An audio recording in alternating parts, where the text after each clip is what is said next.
Orsha ready হয়ে নিল ভার্সিটিতে যাওয়ার জন্য। রুশানকে আজকে সে নিয়ে যাবে, মানে যাবেই।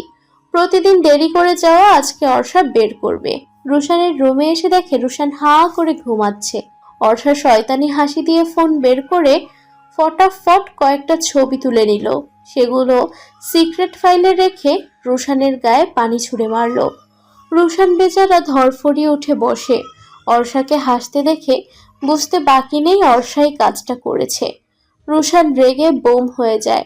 অর্ষার দিকে রাগী দৃষ্টিতে তাকাতেই অর্ষা ভেংচি কেটে বলে, মজা লাগলো না অনেক, তোর জন্য আমার প্রতিদিন একা যাওয়া লাগে। নিজে তো নবাবজাদার মতো ঘুমাস, ছোট চাচু আর ছোট আম্মুকে কি বলা লাগবে? অর্ষার বাচ্চা, আমি কি তোর ড্রাইভার নাকি যে নিয়ে যাব? শয়তান মাইয়া, গেলি তুই? ঢং রাখ তোর কাছে, বান্দর মাইয়া। রুশান রেগে অর্ষার দিকে বালিশ ছুঁড়ে মারে। অর্ষা সরে যায়, যার ফলে গায়ে লাগে না। অর্ষা বালিশ তুলে রুশানের গায়ে মেরে বলে, 10 মিনিটের ভেতরে নিচে আসবি, না হলে ফ্রেন্ডশিপ নাই তোর সাথে। অর্ষা কথাটা বলেই রুম ছেড়ে চলে যায়। রুশান দীর্ঘশ্বাস ফেলে উঠে ফ্রেশ হতে যায়। এই মেয়ে তাকে শান্তি মতো থাকতে দেবে না মনে হয়। রুশান ফ্রেশ হয়ে নিচে আসতেই দেখে অর্ষা টিভিতে টম অ্যান্ড জেরি দেখছে আর হাসতে হাসতে আরিশার গায়ে পড়ছে। রুশান গম্ভীর কণ্ঠে বলল, তুই কি যেতে চাচ্ছিস না? ঠিক আছে, আমি গেলাম, থাক তুই। কথাটা বলেই রুশান বাড়ি থেকে বের হয়ে যায়। অর্ষা দ্রুত ব্যাগ নিয়ে বের হয়ে যায় রুশানের পেছন পেছন। পেছন থেকে ইরিনা বেগম চিল্লিয়ে বলে, তোরা না খেয়ে কেন যাচ্ছিস? খেয়ে যা তো। এই মেয়ে কাউকে শান্তিতে থাকতে দেবে না। ওর জন্য রোশানটাও না খেয়ে বের হলো। বাপ বেটি সব মিলে জ্বালিয়ে মারে আমায়। অর্ষা বের হয়ে যেতে ইরিনা বেগম বকর বকর শুরু করেন একা একা। মৌ রহমান টেবিলে বসতে বসতে বলেন, আরে বুবু, তুমি চিল্লিও না, ছোট মানুষ তাই এমন করছে। ভার্সিটিতে যেতে যেতে হয়তো লেট হচ্ছে। আমি রুশানকে ফোন করে বলছি ক্যান্টিন থেকে দুজন যেন খেয়ে নেয়। তুই চুপ কর্ম। তোদের সবার জন্য এই মেয়ে বাদর হচ্ছে দিন দিন। সেদিন সবার সামনে কিভাবে ইরহাম বাবাকে অপমান করলো। মৌ ইরিনা বেগমকে জড়িয়ে ধরে বলে, বুবু, তুমিও খেয়ে নাও তো, বাচ্চা মেয়ে অত বোঝে নাকি? ইরিনা বেগম মৌকে ছাড়িয়ে রান্নাঘরে যেতে যেতে বলে, ও বাচ্চা নামও যথেষ্ট বড় হয়েছে ওর। তবুও তোদের এই আল্লাহ দেওয়ার কারণে এমন হয়েছে। ওরা ভালো মনের মানুষ ছিল বলে অপমান করেনি। মৌ হাসলো। ইরিনা আর মৌ যত যাই হোক না কেন, তাদের সম্পর্কটা দু বোনের মতো। তাদের কেউ প্রথমবার দেখলে ধরতেও পারবে না তারা বোন না যা হয়। মৌ ভীষণ ভালোবাসে ইরিনাকে, সম্মানও করে অনেক। মৌ অর্ষার রুমের দিকে ছুটল। প্রতিদিনই সে অর্ষার সবকিছু গুছিয়ে রাখেন। মেয়েটা বড্ড অগোছালো। ভার্সিটিতে আসার পর থেকেই রুশান অর্ষার সাথে কথা বলছে না। অর্ষাও বাকি বন্ধুদের সাথে গল্প করছে। রুশান নিজেই নিজের কপাল চাপড়ায়। সে বারবার ভুলে যায় সে কার সাথে রাগ করে, অভিমান করে। মুহিব শয়তানি করে অর্ষাকে বলে, জানো, তোকে তো আজ সেই লাগছে, মনে হচ্ছে বিয়ে করে বউ বানিয়ে ফেলি। অর্ষা হাসে মুহিবের কথায়। কিছু বলবে তার আগেই মুহিবের গার্লফ্রেন্ড অনায়াসে ওর কান মনে দিয়ে বলে, ফাজলামো হচ্ছে অর্ষা আপুর সাথে। তোমার মতো ব্যাককেলের সাথে আমি অর্ষা আপুকে বিয়ে দিতাম না। উফ, অর্ণা কান ছাড়ো, লাগছে তো। আমি মোটেও ব্যাক্কেল না। আমি তোমার অর্ষা আপুকে বিয়েও করতাম না। ওর মতো ঝগড়ুটে মেয়েকে বিয়ে করলে দেখা যাবে আমার বাসায় আমি নেই, রেল স্টেশনে বসে ভিক্ষা করছি। সবাই হেসে দেয় মুহিবের কথায়।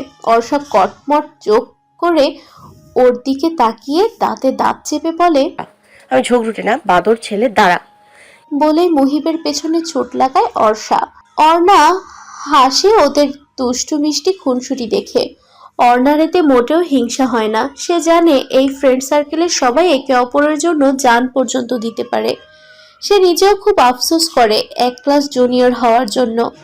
মুহিবকে তাড়া করছে অর্ষা। আশেপাশের কিছুই তার খেয়াল নেই। হুট করে কারোর সাথে ধাক্কা খেয়ে তাকে নিয়েই অর্ষা পড়ে গেল। চোখ মুখ খিচে তার শার্টের কলার আঁকড়ে ধরল। সমস্যা কি তোমার? এভাবেই থাকার চিন্তা ভাবনা করছো? তাড়াতাড়ি ওঠো ইডিয়েট। ঝাঁঝালো কণ্ঠে কানে আসতেই অর্ষার চোখ খুলে তাকায়। চোখ খুলে নিজেই বেশ অপ্রস্তুত হয়ে যায়। সে স্বয়ং ইরহামের উপরেই পড়েছে। তার থেকে বড় কথা, সে এখনো ইরহামের বুকের সাথে লেপ্টে আছে। অর্ষা দ্রুত উঠতে নিলে চুলের টান খেয়ে আবারও ইরহামের বুকের উপরেই পড়ে। ইরহাম বেশ ব্যথা পায়। ইরহাম বিরক্ত হয়ে বলে, তুমি কি অন্ধ? দেখে শুনে চলতে পারো না? এমন ভাবে দৌড়াচ্ছিলে মনে হচ্ছিল তোমাকে বাঘ না ভাল্লুক তাড়া করছিল। স্টুপিড, তোমার জন্য এখন এমন হলো।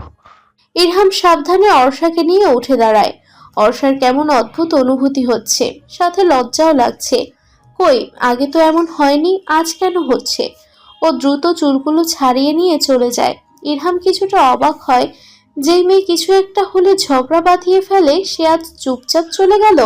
ইরহাম মাথা না ঘামিয়ে চলে গেল নিজের কাজে। সে যে সেই হৃদয় হরিণীকে খুঁজছে, কালকে থেকে তন্ন তন্ন করে খুঁজে চলেছে, কিন্তু এখনো তার দেখা মেলেনি।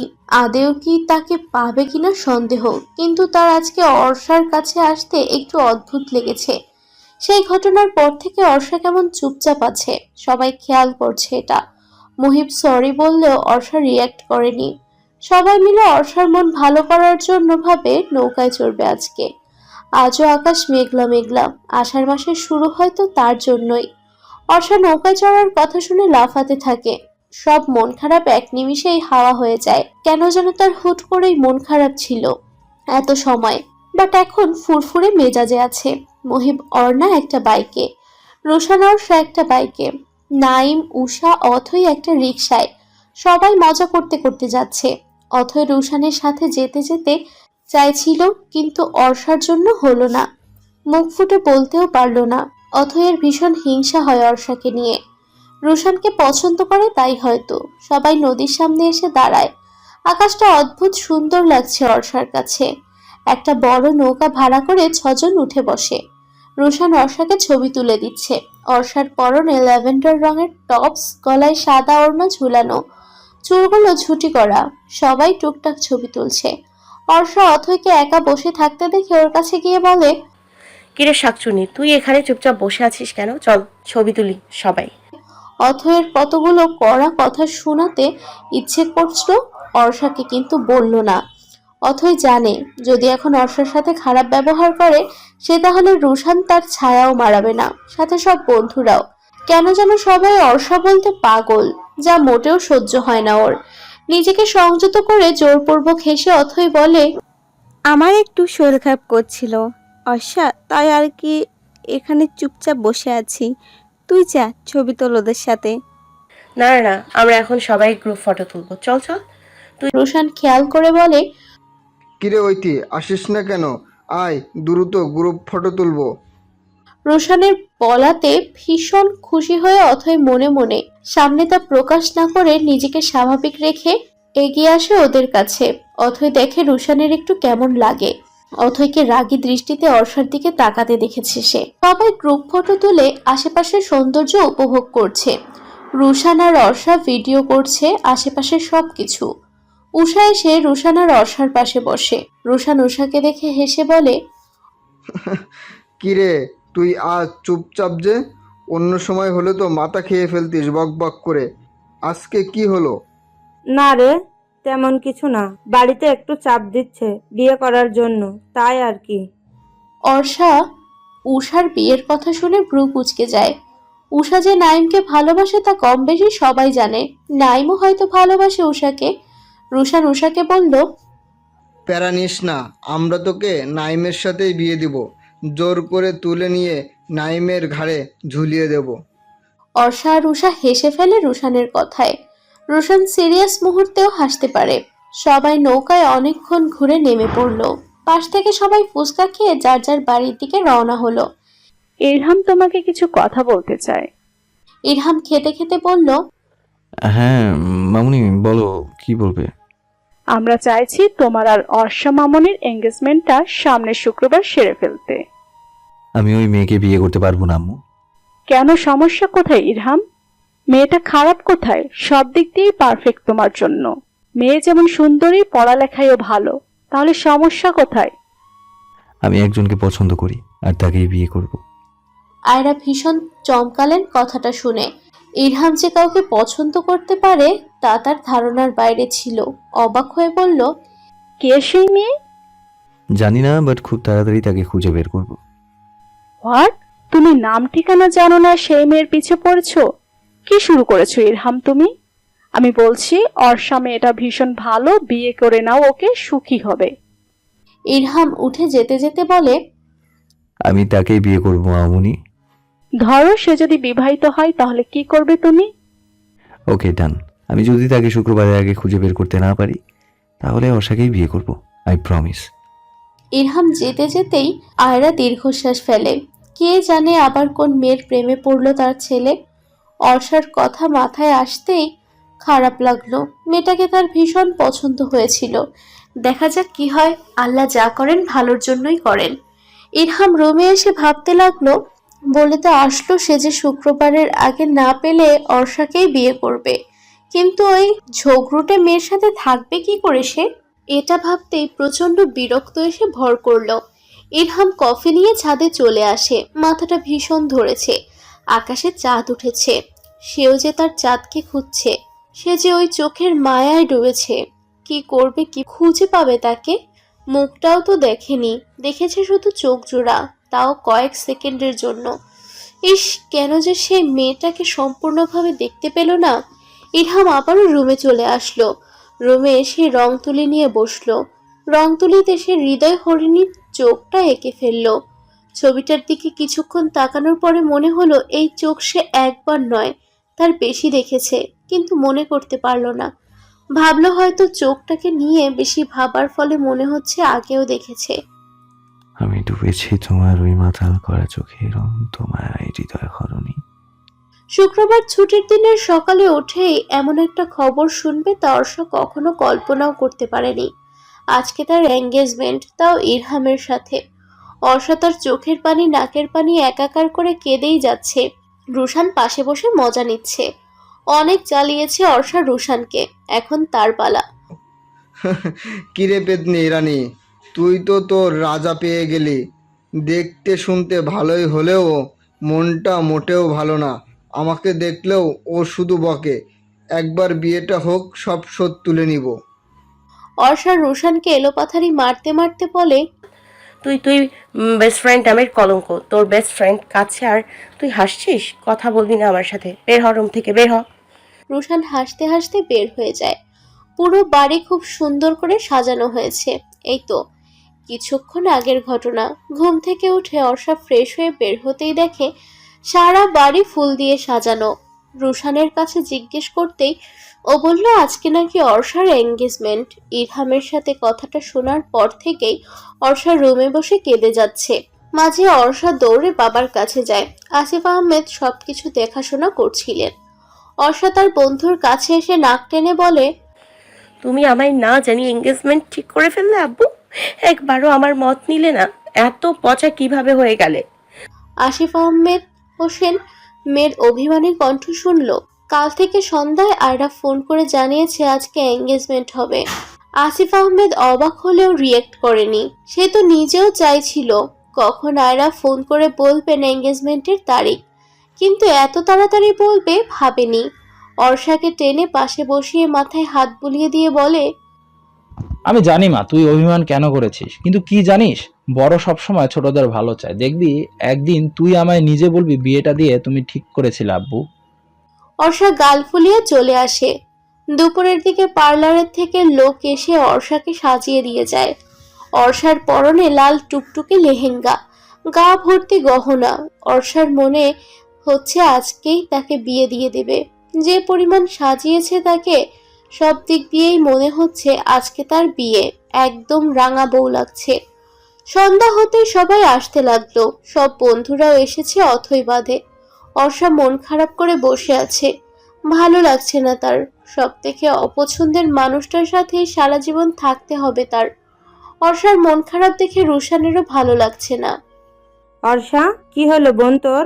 তোর না বিয়ে নিয়ে অনেক স্বপ্ন ছিল, তাহলে আজকে কেন এমন মরা মানুষের মতো আছিস? এভাবে থাকলেও কি তুই এঙ্গেজমেন্টটা আটকাতে পারবি? উষার কথায় অর্ষা ভেবে দেখলো আসলে কেন সে এমন মরা হয়ে আছে। সে মরা মানুষের মতো থাকলেও বিয়েটা হবে, এমনিতেও বিয়েটা হবে। তার থেকে নেচে গিয়ে বিয়ে করলেই হয়। আর মন খারাপ করে বসে থাকবে না। তুই ঠিকই বলেছিস, উষা মরা মানুষের মতো না, একেবারেই নেচে গিয়ে বিয়ে করব। সবাই হেসে ফেলে। এবার তারা শান্তি পেল। অর্ষা মন খারাপ করে থাকলে কারোই ভালো লাগে না। অথই আসেনি শুনে রুশানের ভেতর ভালো লাগা কাজ করলো। কেন যেন পছন্দ না তার অথইকে। ইরহাম আয়নার সামনে দাঁড়িয়ে রেডি হচ্ছে। মোড একেবারেই ঠিক নেই। বিরক্তিকর বাচাল একটা মেয়েকে তার বিয়ে করতে হচ্ছে। হ্যাঁ, ইরহাম পায়নি তার হৃদয় হরিণীকে। যার চোখের মায়ায় পড়েছে ইরহাম, তাকে খুঁজে পাওয়া যায়নি। জীবনে প্রথম কারো প্রেমে পড়লো ইরহাম, তাকে তো পেলই না। একটা ঝামেলা গলায় ঝুলতে যাচ্ছে এখন। এঙ্গেজমেন্ট করতেই হবে তার। কথা দিয়েছিল যে সে। চারপাশের সবকিছুই অসহ্য লাগছে ইরহামের। ইলমা দৌড়ে ইরহামের রুমে আসলো। লাল পাঞ্জাবিতে দারুণ লাগছে ইরহামকে। ইলমা ভাইয়ের কাছে এসে বলল, দা ভাই, তুমি এত সুন্দর কেন? ইস, আজকে তো অর্ষা ভাবি তোমায় দেখে ক্রাশ খেয়ে যাবে। ইরহাম কথাগুলো ইগনোর করে বলল, ইয়াদ এসেছে ইলমা? হ্যাঁ দা ভাই, ছোট ভাইয়া তো অনেকক্ষণ আগে এসেছে, নিচে বাবা আম্মুর সাথে কথা বলছে হয়তো। ইরহাম ইলমাকে নিয়ে নিচে নামে। আয়রা ছেলের কাছে আসেন, ভালো করে দেখে বলেন, মাশাল্লাহ, আমার ছেলেকে তো রাজপুত্রের চেয়ে কম লাগছে না। ইরহাম বিরক্ত হয়। বিরক্ত হওয়ারই কথা। পছন্দের মানুষটাকে পেল না, আবার সব থেকে অপছন্দের মেয়েটাকেই বিয়ে করতে হচ্ছে। ইয়াদ ইরহামের কাছে এসে ওকে জড়িয়ে ধরে বলে, কেমন আছো ভাইয়া? তোমার তো আমার কথা মনেই পড়ে না। And Congress for your future life. আমার মনে পড়ে না কে বলেছে তোকে, কিন্তু তোরই আমায় মনে পড়ে না যা দেখা যাচ্ছে। ভাইয়া দেরি হয়ে যাচ্ছে, চলো। আমার অর্ষা ভাবিকে না দেখা পর্যন্ত শান্তি হবে না। চলো চলো। অর্ষা নেচে গিয়ে হই হুল্লোড় করে বেড়াচ্ছে। রুশান তো সেই লেভেলের খুশি। বেস্ট ফ্রেন্ডের এঙ্গেজমেন্ট বলে সারা বাড়ি লাফাচ্ছে। মৌয়ের কাছে অবশ্য বেশ বকাও খেয়েছে। রুশান রোহানকে নিয়ে বরকে দেখবে বলে গেটের সামনে দাঁড়িয়ে আছে। রুশানের কাঁধে কেউ হাত রেখে সে পেছনে ফিরে অর্ষাকে দেখে চিৎকার দিয়ে লাফিয়ে সরে দাঁড়ান। বুকে হাত দিয়ে জোরে জোরে নিঃশ্বাস নিয়ে বলে, তুই আসলে শাকচুন্নি, না হলে এইভাবে ভয় দেখাস নাকি? কিন্তু তুই এখানে কেন? পাত্রী কি কখনো এখানে থাকে নাকি? রুশান ভ্রু কুঁচকে কথাটা বলল। অর্ষা উকি ঝুঁকি মেরে দেখতে দেখতে বলল, কেন থাকতে পারবে না? আমি তো আমার হবু বর ইমরান স্যারকে দেখতে এসেছি। তুই না সকালে এঙ্গেজমেন্ট করবি না বলে হাত পা ছাড়িয়ে কাঁদছিলি, আর এখন আবার ইরহাম স্যারের, মানে যার সাথে তোর সাপে নেওয়ারের সম্পর্ক, তাকেই দেখতে এসেছিস? ভালো হয়েছে, আমার ইচ্ছে হলে আমি কাঁদবো, আবার আমার ইচ্ছে হলে আমি বরকে আবার নাচতে নাচতে দেখতেও আসবো। তোর কি তাতে? বোন মাপ কর, আমার কিছুই না, সত্যি আর কিছুই কমু না তোরে। তোর যা ইচ্ছে হয় তুই তাই করিস। ওদের কথার মাঝেই চারটা গাড়ি এসে থামে বাড়ির সামনে থেকে। একটা থেকে ইরহাম, ইয়াদ আর ইলমা বেরিয়ে আসে। আর একটা থেকে আয়রা আর ইশফাক চৌধুরী। অর্ষা আজকে ভালো করে ইরহামের দিকে তাকালো। আর লেহেঙ্গার সাথে মিলিয়ে একটা লাল রাঙা পাঞ্জাবি পরা। ফর্সা গায়ে অনেক মানিয়েছে, লম্বা অনেক। অর্ষা হয়তো তার কাজ সমান। অর্ষা আগে কখনো ইরহামকে ভালো করে দেখেনি, আজকেই দেখছে। ও রুশানকে বলে, রুশান না, এই অসভ্য স্যার দেখি হ্যাব্বি সুন্দর, দেখতে তো অস্থির। আমি ক্রাশ নামক বাস খেয়ে গেলাম ভাই। তুই কি আগে স্যারের দেখোস নাই? মনে হচ্ছে জীবনে প্রথমবার স্যারকে দেখছিস। আরে ভাই, আগে তো দেখছি, কিন্তু এ তো ভালো লাগেনি। কথাটা বলেই অর্ষা মনে মনে বিড়বিড় করলো, না না অর্ষা, তোর এই ব্যাটার উপর ক্রাশ খাইলে চলবে না। ব্যাটা এক নম্বরের অসভ্য, শুধু তোর সাথে ঝগড়া করে। বেখেয়ালিতে রুশান আর অর্ষা ভিমরি খেয়ে পড়ে। অর্ষা না পারলেও রুশান ধপাস করে পড়ে যায়, যার ফলে সবার দৃষ্টি ওদের দিকে পড়ে। রুশানকে পড়ে থাকতে দেখে ইলমা খিলখিল করে হেসে দেয়। অর্ষা সবার দিকে এক নজর তাকিয়ে ছুটে পালায়। রুশান হাঁ করে ইলহামের দিকে তাকিয়ে আছে। হুঁশ ফিরতেই নিজেও উঠে চলে যায়। লজ্জা লাগছে ভীষণ। একটা অপরিচিত মেয়ের সামনে মান সম্মানের ফালুদা হয়ে গেল। দেখেছো, ইসফাক মেয়েটা ভীষণ দুষ্টু, কেমন নিজের বরকে দেখতে চলে এসেছে। আমার ওর এই দুষ্টুমিগুলো ভালো লাগে, ছোটবেলার কথা মনে পড়ে যায়। মেয়ে তো মাশাল্লাহ ভীষণ সুন্দরী, আমার ছেলেকে টাইটও দিতে পারবে। তুমি একবারে পারফেক্ট মেয়েকে সিলেক্ট করেছো। আমি জানি আমার রাগচাটা বদমেজাজি ছেলের জন্য অর্ষারই বেস্ট। আয়রা ইশফাক নিজেদের ভেতর কথা বলছিল। ইয়াদ ফোনে কথা বলছিল যখন সবাই অর্ষাকে দেখেছিল। সে শুধু একটা মেয়েকে দৌড়ে যেতে দেখেছে। ইয়াদ ইরহামকে বলল, এটা কে ছিল দা ভাই? ইয়াদের কথায় ইরহাম কিছু বলবে তার আগেই ইলমা বলে উঠল, এটা আমাদের ভাবি ছোট ভাইয়া, ইরহাম ভাইয়ের একমাত্র হবু বউ। সবার কথার মাঝে ইশফাক চৌধুরী তাড়া দিলেন ভেতরে ঢোকার জন্য। আশফি আহমেদ আর আহিন আহমেদ ওদের আপ্যায়ন করে ছাদে নিয়ে আসলো। ছাদটা সুন্দর করে সাজানো হয়েছে সাদা গোলাপ, লাল গোলাপ দিয়ে। ইরহাম একটা জিনিস দেখে ভীষণ অবাক হয়, কারণ ছাদের একপাশে সুন্দর করে সাজানো, দুই পাশে বসার অন্য জায়গায় তার মাঝখানে ফুলের পর্দা দেওয়া। ইশফাক চৌধুরী ইরহামের কাছে এসে বলল, ইরহাম, আমার সাথে একটু আসো। ইশফাক চৌধুরীর পেছনে পেছনে একটা রুমে আসলো ইরহাম। আয়রা আগে থেকেই বসেছিল। ইশফাক চৌধুরী বলল, ইরহাম, তোমাকে কিছু কথা বলতে চাইছি এখন। জি বাবা, বলো কি বলবে। আর মামনি আর এবং সবাই চাইছি আজকেই তোমার আর আরশার বিয়েটা হয়ে যাক। আরশাকে আমরা এখন নিয়ে যাব না, ওর ফাইনাল এক্সামের পরে বড় করে অনুষ্ঠান করে নিয়ে যাব। হোয়াট? কি বলছো কি বাবা তুমি? মানলাম আজকে এঙ্গেজমেন্ট করতে চেয়েছি, তাই বলে বিয়েও? অসম্ভব, আমি আজকে বিয়ে করতে পারবো না। আয়রা কিছুটা রেগে বলেন, কেন বিয়ে করতে পারবে না? কিছুদিন পরে বিয়ে করা আর এখন বিয়ে করা তো একই কথা, তাহলে সমস্যা কোথায়? ইরহাম নিজেকে শান্ত করে বলল, অর্ষা কি রাজি আছে বিয়েটা করতে? হ্যাঁ, ও তো রাজি। ও কি তোমার মতো নাকি? নিজের বাবা মায়ের কথার গুরুত্ব আছে ওর কাছে। আমি এই মুহূর্তে অর্ষার সাথে কথা বলতে চাই। ঠিক আছে, আমি তোমার সাথে অর্ষার কথা বলানোর ব্যবস্থা করছি। ইশফাক আয়রা বেরিয়ে যায় রুম থেকে। ইরহাম চুল টেনে বসে পড়ে। আজকেই বিয়ে, সে তো আর হৃদয় হরিণীকে ভুলতেই পারছে না। চোখ বন্ধ করলেই সেই মাতাল করা চোখ দুটো চোখের সামনে ভেসে ওঠে। এই কদিন ঘুমাতেও পারেনি ঠিক মতো। আরিশার ওপর দিয়ে সব ঝামেলা যাচ্ছে। আপুর বিয়ে বলে কথা, আম্মু বলছে এই করো, ছোট আম্মু বলছে ওই করো। এতেই আরিশার অবস্থা খারাপ। সবকিছু ভাবতে ভাবতেই কারোর সাথে ধাক্কা খেয়ে পড়ে যায়। আম্মু, মরে গেলাম গো, আমার কোমর ভেঙে দিল। আরিশার দিকে হাত বাড়িয়ে দিয়ে কেউ মিষ্টি কণ্ঠে বলল, আই এম সরি মিস, একদমই খেয়াল করিনি, দুঃখিত। তার জন্যে উঠে আসুন। আরিশার সামনে একটা সুদর্শন পুরুষ তার দিকে হালকা ঝুঁকে হাত বাড়িয়ে দিয়ে কথাটা বলল। আরিশা মুগ্ধ দৃষ্টিতে ছেলেটার দিকে তাকিয়ে আছে। ছেলেটা আরিশার মুখের সামনে তুড়ি মেরে বলল, কি হলো মিস আপনার? আপনি কি এভাবে বসে থাকার চিন্তা করেছেন? আরিশার লোকটার হাত ধরে উঠে দাঁড়ালো। আরিশা ময়লা ঝাড়তে ঝাড়তে বলল, খুব দুঃখিত, আসলে অনেক ঝামেলার মাঝ দিয়ে যাচ্ছি, তাই হয়তো খেয়াল করিনি আপনায়। সাহায্য করার জন্য ধন্যবাদ। লোকটা আবারও হাসলো। আরিশা এবারও মুগ্ধ হয়। এই বয়সটাই যাকে দেখবে তাকেই ভালো লাগবে।